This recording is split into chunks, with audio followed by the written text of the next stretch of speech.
Hello everyone, welcome to the Grow Your Future podcast. My name is Zah, I am your host, and I'm joined by my regular co-host, Daniel. How are you? Good, thanks for having me today, guys.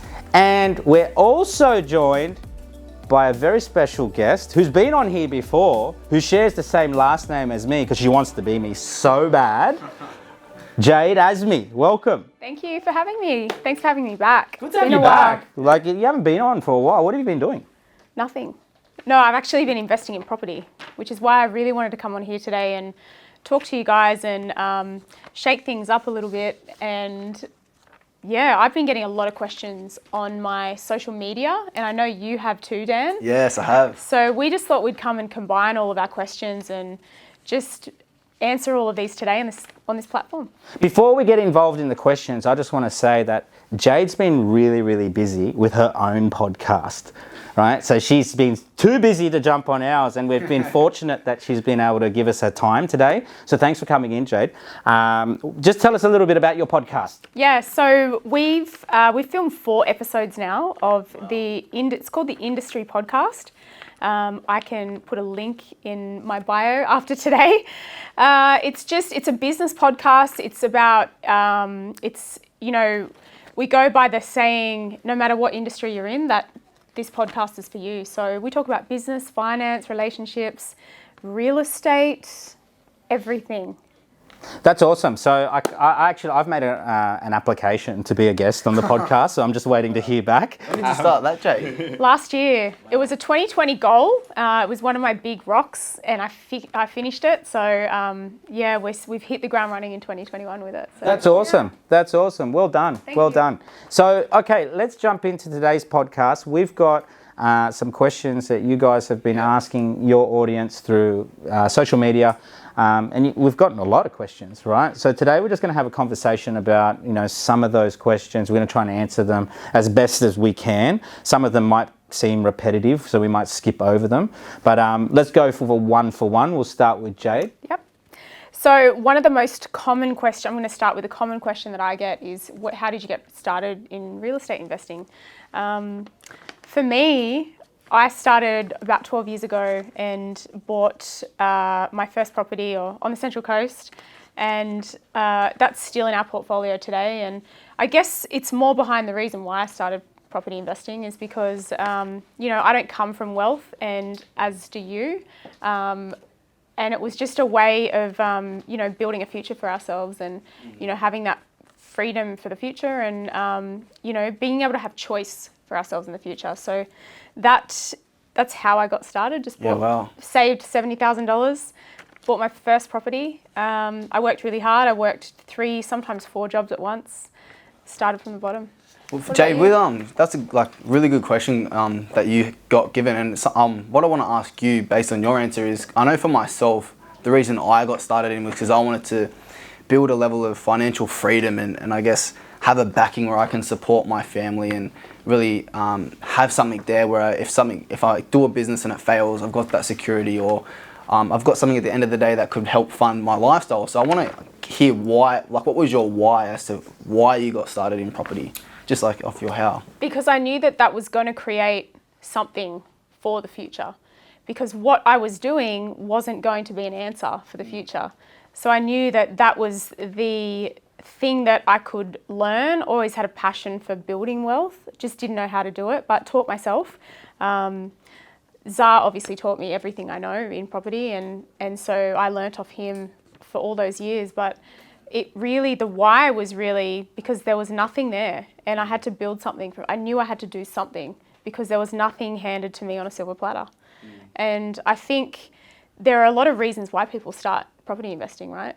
That everyone has a different why. Maybe it's, to help your family. Maybe it's to provide choice for your family, for your future family. Everyone has a different reason, but I always find if that reason's not strong enough, then people just don't invest at all. And what was your reason, Dan?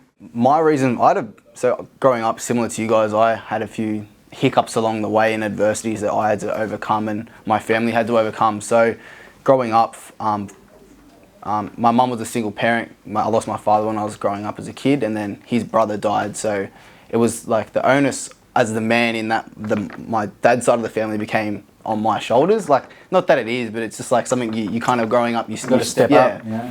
So growing up, you know, I'd always hear from mum, look, you can't do this, we can't buy that, I'm a single parent, we can't do this. So it was like that constant repetition in your ear was just like, you know, fuck, I've got to go and change that, because there's no way I'm like suffering all this as a child and then gonna still have to suffer and not let my family get to experience an amazing life. So for me, that was, I guess, the property came in after it was like I made the decision that I'm never going to have that same experience or that feeling of uncertainty, no direction of where I'm going, and like that question was like, what the fuck do I do with my life? So for me, when I found property as a vehicle, that as given based off my why, the how then I just became obsessed with. So the how, people like Zah, even yourself, Jay, like it's just like we all become a team, and what I want even you guys as an audience is like, doesn't matter where you are today, we like share, like let's grow together. And so that's something I'm really passionate about, and that's my why and how. Mate, that's awesome. Yeah. That's awesome. How good's that? That's only one question. Come on. What's your one, Dan? All right. A common question I get all the time. So my market's like my generation, so the younger, maybe 18 to 30-year-old. And a question I get asked all the time is, should I wait till I have a 20% deposit, or should I pay LMI, which is lender's mortgage insurance, which is a premium for borrowing more than 80%. So what are your guys' opinion on that? Well, it depends on the situation. For me, I think it's not cookie cutter, right? I'm never going to have this hard and fast rule. Just wait until you have that bigger deposit. I think depends what the deal is. If it's a really good deal and you can make money on the back end, and you know the LMI just doesn't even matter, or you know if it's going to mean you getting into the market now or in 2 years' time, just get in now. That's my opinion. Wow. What have I created? Look at her. That's great, yeah. That's awesome, because that's an aggressive strategy, right? Yeah. Like, and a lot of people look at that as maybe a little bit irresponsible, I don't know, but I like LMI as a cost of doing business. What do you reckon, Dan? Yeah, I 100% agree, and my background... What's an example? So I'll give you an example. So I used to work in lending, right, and we'd get these deals all the time where a client would want to buy an investment property, has, let's say, $100,000 and the property purchase is $1 million. So they've only got 10% deposit. Now, because they've not got 20%, which would be 200 grand, the lender gets an insurer to back the loan in the event that the client does default. So it covers the lender, not the borrower. Correct. So you guys out there are the borrower. Yeah, exactly. So it covers the lender. So if the client does default, they're backed. So the beauty with LMI though is LMI is a tax deductible expense, and what LMI enables us to do as an investor is, like Jade was said, we can enter the market in today without having to save 1 or 2 more years. Plus, what actually happens is your cash on cash return, because I've only invested 100 grand, not 200 grand, I can actually make a bigger return with my own money. So Zah talks about it all the time in the Money Club podcast about really leveraging other people's money. So in lending, it's a common tool to embrace LMI because it's tax deductible. We can grow a portfolio quicker and faster. So how I like to look at it, Dan, is return on equity, not return on asset. As return on asset means return on the whole amount, but really you're wanting the return on the little bit that you put in. That's how you should measure it, right? Because if you put too much in, people think, oh, I'll just put in a bigger deposit, but really like your return on equity starts to decrease. So focus on the return on the money that you actually put in rather than the return on the whole asset itself. Yeah. Who are we up to? Next question. Why do you recommend rent vesting? You famously say that you do this, and why? So I talk about this on my social media all the time, rent vest. And I know the previous podcast you did with the Money Club, you talked about rent vesting, and there's a reason why we do it. Do you want to explain? Yeah, well, it allows us to be, free and agile to sort of go to different property. We're not held down by a mortgage. Servicing is always strong because banks favour it.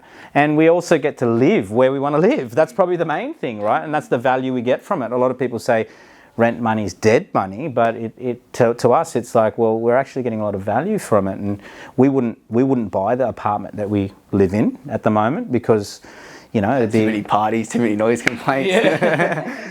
they wouldn't let me, right? But it's oversupplied, and it's probably not, you know, a great investment if we're just looking at numbers. So for us, you know, renting is an investment to us because we actually get a return on it. So I think it's finding that balance and making sure that, you know, it fits in with your lifestyle because everybody's different, but it works for us. I think especially if you're wanting to move ahead and build out a property portfolio, it's really important that you remain as agile as possible, that you can take out loans from the bank a lot easier. I think rent vesting provides more opportunity in the market rather than being tied up with a mortgage where, you know, living in a property that you are actually paying the mortgage on, which sort of becomes a liability, doesn't it? So think of it as like, you know, our exposure to real estate is around $10 million, but that's spread across 3 different states, right? And for us, let's say we bought a $10 million home, which we wouldn't be able to, but let's just say we did, we'd be exposed to just that one market and that one type of asset. And, you know, it's sort of like when it goes down, then, you know, all your eggs are in the one basket. So for us, it works out to be a lot more efficient to be, you know, diversified, get that income on that $10 million so that we can keep moving forward. Imagine the landscaping on a $10 million property. No, the maintenance will be a You have nightmare. to get a ride on lawnmower, pump the tune. I wouldn't be here today, guys. I'd be at home cleaning the house. Yeah, we'd just be maintaining the big thing. Okay, so Dan. One of my questions is, should I buy established or build my own? So my 2 cents on that, it really depends on your situation, what you want to achieve. But I think for the average person who's just starting in as an investor rather than like a full-on property entrepreneur developer, I think building your own or buying something brand new gives you a lot of tax benefits and also low maintenance costs and headaches. Because I know with my property, which is established, it does have a lot of maintenance and ongoing costs. But for me, I'm wanting to be a developer and go aggressive. So well, this is your full-time thing, right, yeah, Dan? exactly. So for you, like if you bought an established property, it's not so bad because you love doing the renos, you love doing the redevelopments, you love getting your hands dirty, right? But there's people out there that, you know, their full-time thing is not property. Yeah. Their full-time thing might be being a mechanic or being a teacher or whatever it is. And they need just basically a very easy way to build wealth through property. So, you know, the brand new route might suit them because they need the tax breaks. They don't want to get their hands dirty. They don't want to do a renovation. And I mean, I've done renovations before, and you know, you can make a lot of money from it. It's a great strategy, but it is very laborious and time consuming. And I think, you know, the brand new route definitely suits the majority of Australians. And I guess better quality tenants as well. Good point. Good point. You know, tenants will pay higher rents for newer properties. I know I would, right? I would pay more rent for a higher property, so better yields. There's just so many, you know, good benefits of being a passive investor in brand new real estate. It's a really good point as well. Like you can then focus on your day-to-day job, and you can focus about going on a holiday and not having to worry about the headaches. Like if you're on a holiday and you get a phone call when you're laying on a beach in Bali that your water is broken and you're up for a $2,000-3,000 bill. Your water's broken. Wow, having a baby. Who are we up to? Jade, I think. So another common question I get is from people that are wanting to renovate an existing investment property, obviously with equity that they have, or use that equity to buy another property. For me, I would always say, my questions back to them is always, how much more equity can you manufacture, or how much more growth can you manufacture in that property that you've got? What market is it in? Just depends what the property is. But I'm always going to say leverage into another one. Build out your portfolio. I think if you're just renovating that one property, you're not growing. You just got one property. Jay just made a good point, right? Like if your property is in a market that's not really going anywhere, and this is your existing one that you're thinking about renovating, then what you put into it you may not be able to get out in equity anyway. I like the idea of buying, established properties that need renovations but not doing them straight away. So let it simmer in the market and grow a little bit more, wait for that upswing, and then once that upswing occurs, then get in there, maybe 5-6 years later, get your hands dirty, do paint, carpet, all of that, kitchen, bathroom, depending on what it needs. And then what happens there is that upswing, along with your renovation, has formed that new equity, that usable equity that you can go and refinance and use again, right? So what Jade is saying, I think, is great, because a lot of people can get caught up in that. But what they should do is do the bare minimum, right? And then concentrate on accumulating assets. What do you think? I totally agree. And I think from a lending perspective, there's a difference between a market value of a property and a bank's value of a property. Oh yeah, tell us the difference. Yeah, so if you go to a real estate agent, they will say, we can sell your property for, let's say, 1.5 million. And usually they're full of shit, right? Exactly. Yeah. Where a bank, nothing against real estate agents, we love them, but a lot of them are full of shit. to get your business, like they got to. Yeah, they got to. So. And what's a bank val? So a bank val, they're designed to put the lower end value of the property in for the bank's protection. And so what they do, sometimes the values might not even actually enter the property. So sometimes they go into the street of the property, do an RP data search, check how many bedrooms it is, how many bathrooms, etc., and see what other comparable sales are around the area. So sometimes you've done all this renovation on a property and the valuer doesn't actually include it. Look, we bag out real estate agents, but also valuers, they're fucking idiots as well, right? They're the most negative people in the world. And what they need to do is walk through the property and actually look at the hard work that you've put in, rather than doing a nerdy desktop val from the curbside because they could not be bothered going into the property. Do your fucking job. You're getting paid, right? Man, they are trained to be super conservative, and they have given me the biggest headaches ever since I started investing. And you know what? Like, they're so rude when they call you to get access to the property. They're just idiots. You know what I mean? Negative Nancy. They're very, very negative. So what Dan is saying for our listeners is that the bank vals are usually one extreme, as in low, and then the real estate agent is another extreme, and they're high, and they're actually full of shit. So what you tend to do is get the real estate agent's val market appraisal, and get the bank val, and just go in between. And that's pretty much the true value. Right? Yeah, definitely. So you just went off that, like if you did the renovations and you wanted to draw that equity out without selling the property, don't be surprised if you go to pull out the equity and they say, well, no, there's no equity because it's valued not much more. A tip on that, right? Like, when you've got a valuer coming to the property, print out all documentation on comparable sales in the area. Put a spreadsheet of exactly what it is that you've spent. Fluff up the numbers a bit if you have to, right? Like, really inflate it, and then show them and entertain them when they come to the house. Give them milk, cookies, whatever, right? Make them feel special. Tell them all about the work that you've been doing, that you've been slaving away on the property, and point out fixtures and fittings that you've imported from Sweden and all of that sort of stuff, right? Make a big deal out of it. And then maybe you might get a really good valuation that you can use that equity and put it into your next deal. Yeah, just a quick tip. Yeah. Who's next? Sure. I'll go. Yeah, you go. So you talk about having a strategy a lot. What example can you give on a good real estate strategy? What is it? So for me personally, I always talk about having a strategy when you're investing in real estate. Don't just go out there with your eyes closed and try and buy a property. What are you buying? So, and that comes down to location, price, like how do you know how much you can borrow?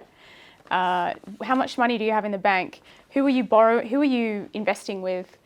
Because everybody's different, right, Jade? Yeah, exactly. And a lot of, especially women out there, I've been looking on realestate.com and I just don't know what I'm looking at. And for me, I think that's the worst place that you could start when you're investing in real estate. A strategy, how much education have you had? Where are you getting your education from? What sources? So there are so many things that you need to ask yourself before you start even thinking about an investment strategy. I think the biggest mistake is that people just go on realestate.com and start looking at property before they even know their numbers, right? Yeah. Like I know I used to do that. So it's not just women who do that.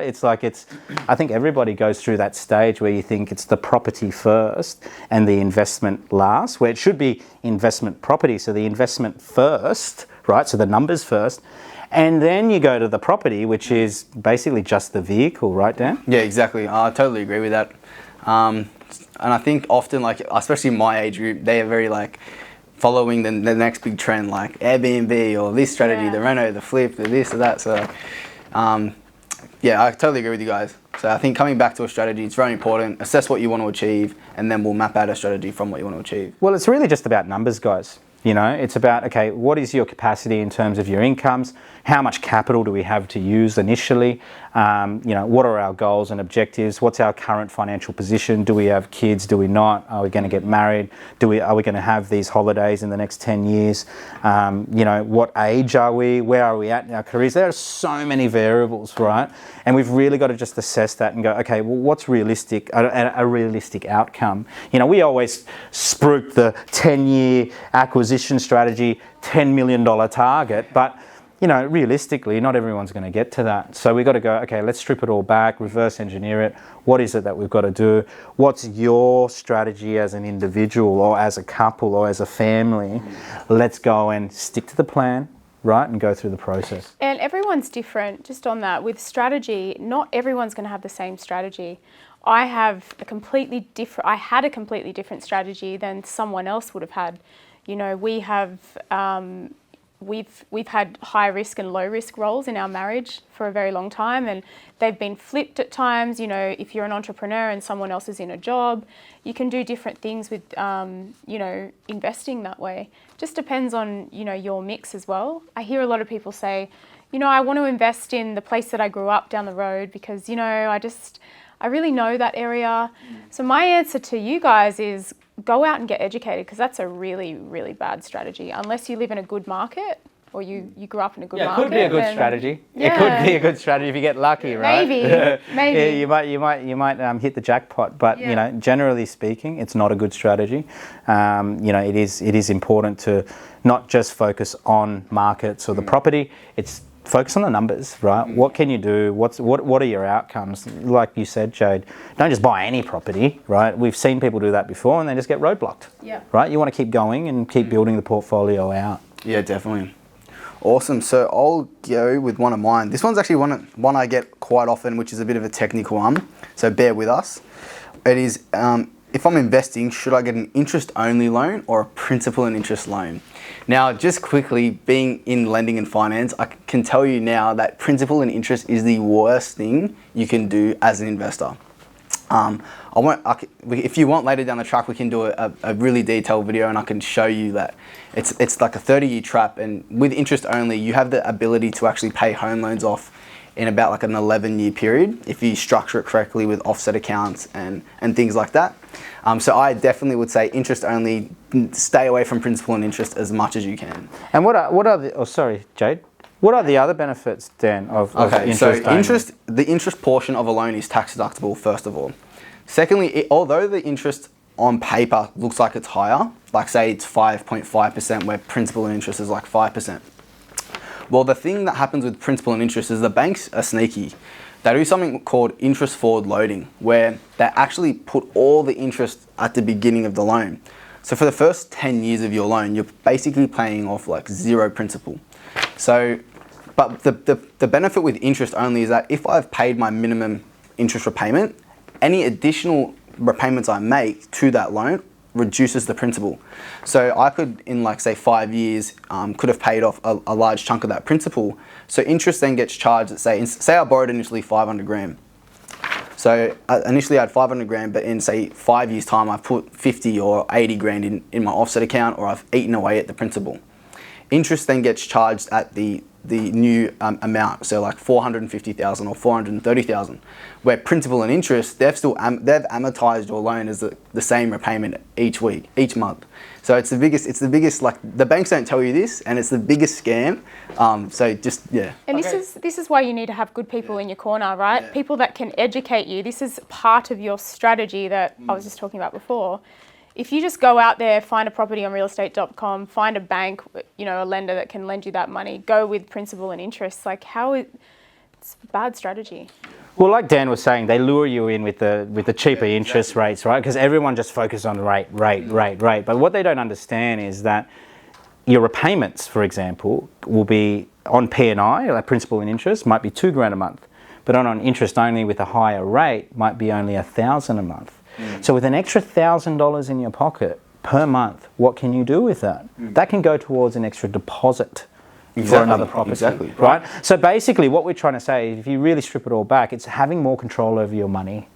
More control over your money means you can do more things. Yeah, exactly. Okay, what are we up to? Next question.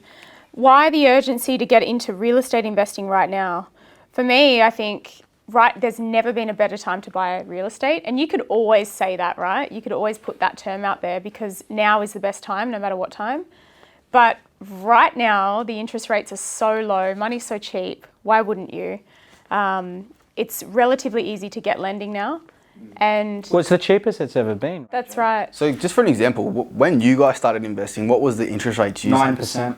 Wow, that's crazy. So just like for you guys out there, today you can get loans at what? One like high ones, low 2%. And they say they're going to go down more.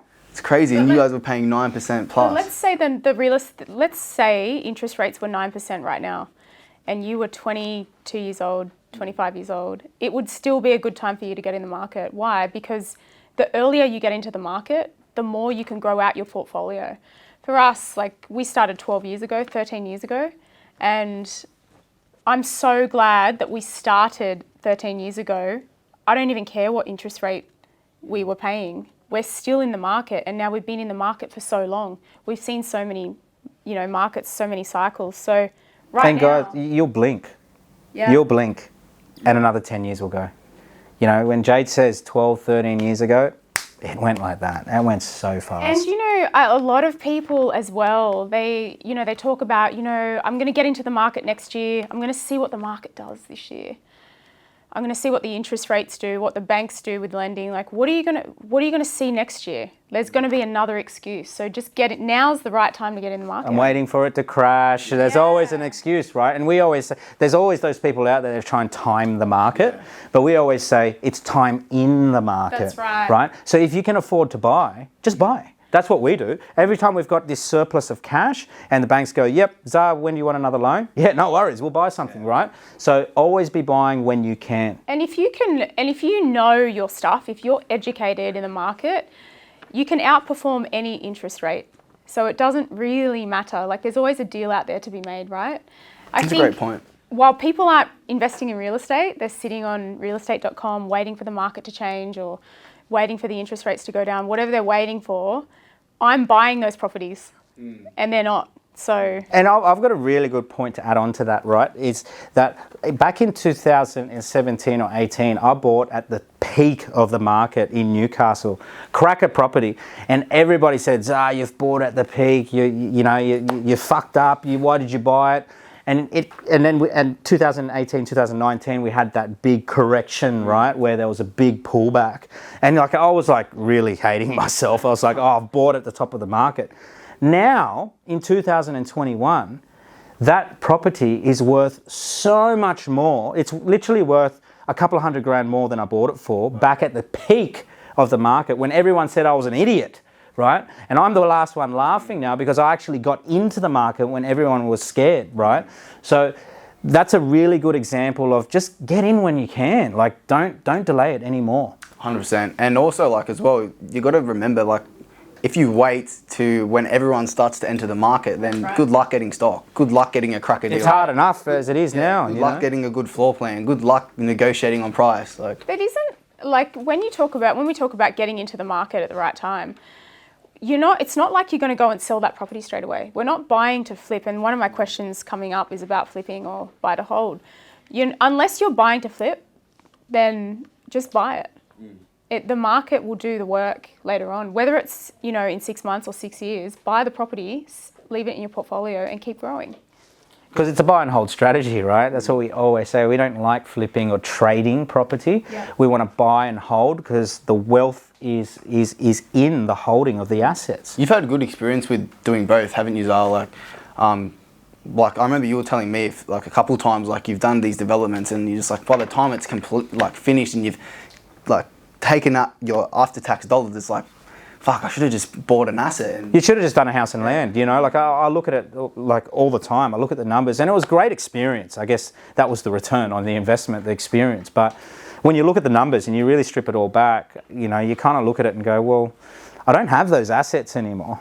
They're not producing an income from me anymore. They're not giving me tax breaks. I don't have them in my portfolio. And what have I done with the cash? I've just bought more property anyway. So the buy and hold strategy where, you buy low or you just buy anything, you rehab it or you develop it or whatever it is, and you hold on to it, get the tax breaks, and then, refinance and keep moving on. It's the ultimate strategy. It's not sexy, it's not glamorous, it's boring, but it's a great plan. But flipping is sexy. There are a lot of flipping shows out there, Flip or Flop. I love flicking through them every now and then. They're fun to watch, they're entertaining, but it's not the best strategy. I mean, I wouldn't go out there and do that. You would literally have to make that your full-time job.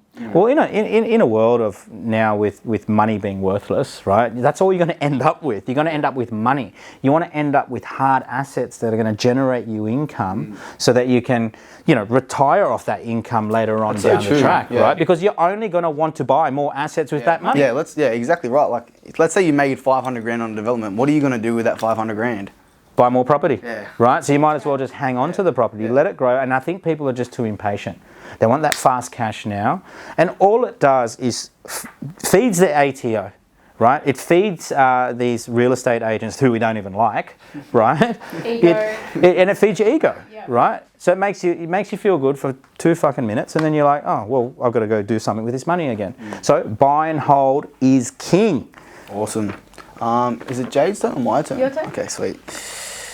Ooh, let's go. What should a rookie do to get into the market if they have about 15 to 20 grand? This one I reckon will be a cracker question for you, Jade. Okay, if they have 15 to 20 grand, I'm going to say save a bit more money. I'm going to be a bit controversial and say go and work a bit more, save a bit more money, educate yourself. Depends if they're educated or not. Get some really good mentoring and study the markets. And I know, just for the listeners out there, Jade's one of the queens of social media. So do you reckon they should be spending any of their money building a brand, or how do you think they should invest that 15, 20,000? Education. Yeah, 100%. Education over brand. Depends what brand they're building. It depends what industry they're working in. If they're in real estate, 100% build your brand. Social media is king when it comes to that. I think but also on the flip side, you can get some great education off social media now. There are some great influencers out there in the real estate space, in the investing space. Zah, yourself, experts in the field that are literally pushing out free content every single day. This is the perfect place now for education. So hold your 15 to 20 grand and either get some education or mentoring or save a bit more and get a better asset in the future. Great point. What about you, though? Do you have anything you'd add on that? You can buy yourself a nice watch. Look, 15, 20, what is it? 15, 25 grand? Yeah, about that. Yeah. It's not much money. Yeah. It's actually nothing. You're broke, right? So you need to go and save more money. You got to figure out a way to make more money, right? Because 15, 25 grand, say you save another 5, 10 grand, 35 grand, you're still broke, right? You can't do anything with that. Our money doesn't buy anything anymore. So you need to get creative. So if you can't make any more money, you can't save any more money, you need to figure out how can you joint venture with people that have money. There's a lot of money out in that marketplace now, right? Whether it be banks, private lenders, there's other people that need money to find a home. Because what's money paying in the bank right now, guys? Fuck all. Nothing, right? So there's plenty of money in the marketplace. Don't let that 15, 20 grand or whatever it is that you have limit you. Figure out a way, educate yourself, go and network with people that have money, offer them value so that they give you their money. Start learning how to raise funds, right? Because at the end of the day, that's what you're trying to do as a property investor. You're just trying to raise capital, because the more capital you can raise, the more assets that you can buy. So the 15, 25 grand, spend that on relationships, right? Spend it on your network with other people that have money that you can joint venture with, right? And buy property with. Love it. That'd be my advice. Because if you say, let's say your savings rate is like $500 a week, right? That's 25 grand a year, right? So if you've got 25 grand in the bank now, and in 12 months time, you're going to have another 25 grand because you've worked really hard at your job, and you know, you've been frugal and all of that sort of thing. You're only going to have 50 grand in 12 months. Like, even that's not that much money. And I know that's hard for people to hear, but it's reality, and we must face reality, right? Your opinion about it doesn't matter. It just means that you have no money. So go out into the marketplace, offer more value, figure out who's got your money, right? And then go and get that money, park it into real estate. Love it. Yeah, I love that. That was so good. And I think as well, if you are just getting out of uni and you've landed, let's say, a 6-figure job, or you know, a decent income job, but you've not got cash at bank, like you were saying, partnering with someone who's got cash but no serviceability, you could be the one that has the serviceability and partner with someone who's got 100 grand, 200 grand in a bank.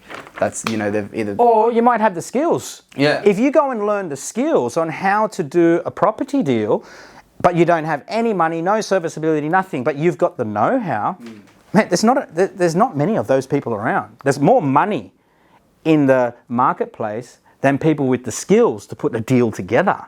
So become creative, get educated, figure it out, right? There are people out there that will teach you this stuff, like us. That was great. I love that. That was good. Thank you so much. That was really good. Yeah.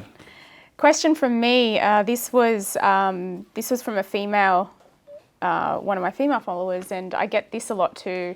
Mostly get this from females. Why is it so important for us to understand our money? So this comes from someone that's married, has got kids, doesn't work, wants to invest in property. So she doesn't control the money in the family, her husband does, but she really wants to learn about property and she really wants to start investing in property. So my advice here would be get educated, like, you know, as usual. I think if you're educated, then you don't necessarily have to control the money in your family. I would never say take control and, you know, be the boss and be the alpha in the relationship or in the family. I think you need to be intuitive and you need to ask questions and start getting educated together. But I think for females, it's really important to have some of that financial knowledge so that if anything happens to your family unit, you can go and take over, or you can go and you know what to do. The worst thing for a woman to do is not know anything about money, not know how to handle money, not know how to multiply it, not know how to be a caretaker of the family money. That's the worst thing that you can do, and it comes from ignorance. You know, my partner or my husband can take care of me. Everything's fine. But unlike this person who is wanting to... She wants to. She's got the intention of wanting to invest in property, right? So she's not being ignorant to it, which is what you're saying. There's a lot of women out there that are ignorant. But this particular female who's asked you this question wants to take a stand, and she's got the intention to invest, right? And I guess one of the first steps you can do is call me, and I can talk to your partner. Yeah. You know what I mean? Like, you know, I'll put it on him and just say, look, what are you doing, man? Like, your wife wants to better your family. Yeah. Like, fucking step up to the plate, right? Now, if he's not up to scratch, then what I would say is, okay, well, you get educated, and if he's got money, right? Because he might have the partner. Obviously, if the partner controls the money and the finances, he's probably the breadwinner of the family. We get that, but he may not know property. So this is your opportunity, like Jade said, to get educated. Then you can bring a deal to him, right? And then all of a sudden, it's like a business proposal. So then if you get good at selling that deal and putting that deal together, and he's the main breadwinner, he's going to say, yeah, let's do it, babe. You know what I mean? Like, why wouldn't they? Yeah, definitely. So it's one of those things where, okay, yes, saying you want to invest in property, but there's another thing It's getting educated and then actually being proactive about it and figuring out, okay, how do I do it? How did you and Jade, as a couple, like get on the same page about investing? I think I guess it starts. You have the same values. You grow up with you combine. You have the same values. I think for us. Was it always like that though? Yeah, we're both driven people, and we're both very ambitious, and we both want a lot more out of life and for our future family. We both want to have choice, and I think if your why is aligned, then it becomes a lot easy. It becomes a lot easier. But I think what is for me, I don't control. I'm not the alpha in the family. Obviously, everyone knows that. But what is important to me is that I understand the numbers. I understand deals. I know how our deals are put together. I know our real estate portfolio. I know how it's performing. I know what's not performing. You bring me deals now. I bring Zah deals now. She brings me deals now. So that's where we can work as a team, right? But where these people that are asking these questions, I think what they need to do is they really need to, like Jade said, know their numbers, know how to put a deal together, bring it to the table. And if it's not your husband, if it's not your partner, go somewhere else, right? Go to the bank. Like, be proactive about it. Don't be a victim and go, oh, I can't do it because I don't have any money. No, you can do it. Everybody can do it. I started with absolutely nothing. We all started with nothing, right? And sometimes I still put no money down deals together till this day because it just feels good that I can use other people's money, right? So get out there. There's plenty of money trying to find a home. You just need to get educated. I think that's the bottom line with that. Yeah. Get educated. Find a Zah that can help you invest. Yeah, and I'll talk to your husband. Yeah. Awesome. We'll go another one. Dan? Alrighty, I've got one here. What's better to invest in, residential or commercial properties? I'm going to say from experience, I can't really speak about commercial. I've had a little bit of experience with commercial, but most of our portfolio is residential, right? So what are your thoughts? Look, I like both. I think they're both really, really good. Obviously, we are very pro-residential, and I guess one of the main reasons I love residential is that banks love it. Like right now, we just recently tried to do a commercial deal, and we went to the bank and we said, look, how much can you do this, lend us money on this commercial asset, right? And it was a $2.5 million asset. And they said, oh, we can do a 50% LVR. And I was like, what? $1.25 million down? Like, that's crazy. I don't have that. I can't do that. Ties up a lot. But if I was to buy, say,